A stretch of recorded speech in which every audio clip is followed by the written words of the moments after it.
Good morning, I'm Gerhard Mathangani with today's Sports Brief, and we begin on the gridiron, where college football is in full swing. Auburn held its weekly press conference yesterday, and it is clear they are trying to move forward.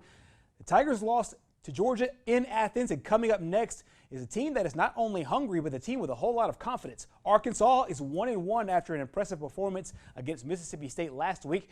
Auburn head coach Gus Malzahn says the Razorbacks really stick out on film. Very impressive when you watch them on film, defensively.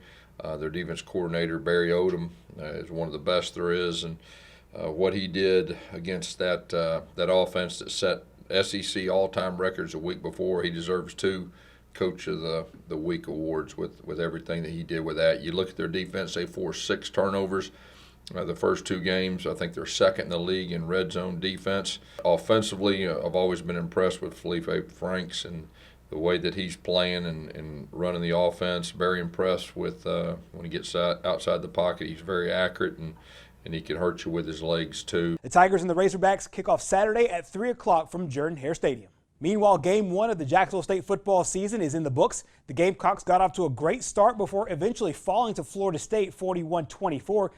JSU also spoke at their weekly press conference, and they say they learned a lot of lessons after the season opener. Well, it was good to finally play a game. The results didn't end up the way we wanted them to.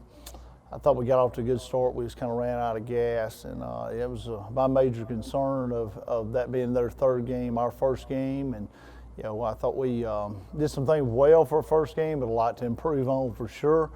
You usually make a big jump between your 1st game and 2nd game, so hopefully we can make that jump this week. But I saw some good stuff that we can build on, and like I said, felt like just if we run out of gas, I think we'd had a chance at the end. It was a great environment. I enjoyed going out there because, people thought, I'm sure, that we weren't going to be able to hang with them.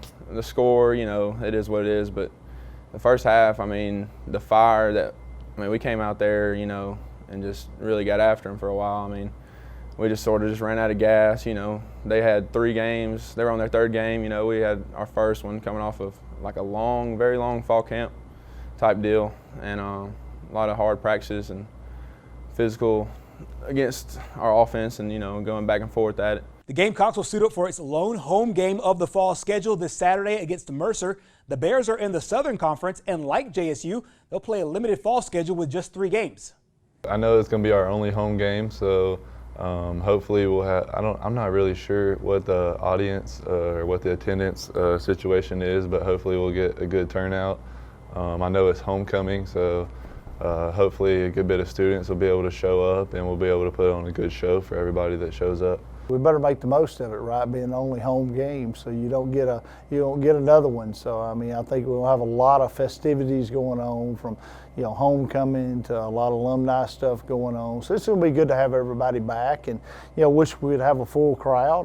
But I think our folks will be loud, and it'll be like we got a full crowd there, and ought to be a good day. But I think just getting to play at home in front of the home crowd, the guys are looking forward, to that and getting back home, because the rest of them are going to be on the road. So we got to enjoy this and make the most of it. But I think it's very, very important to make a good showing this week and play well. JSU and Mercer kick off at 2 o'clock from Burgess Snowfield in Jacksonville.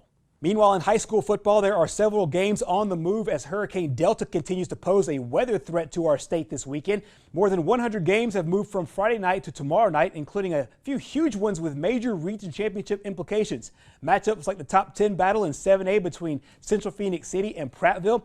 Also, the classic Spain Park and Hoover rivalry, Mountain Brook and Briarwood, Handley and Cherokee County, as well as Jacksonville and Cleveland County. Added to the list includes North Sand Mountain at number 1 Fife, Vincent and Randolph County, Ramburn and Lynette, and a rivalry matchup between Galesville and Cedar Bluff. And that wraps up your sports brief. Our program continues next.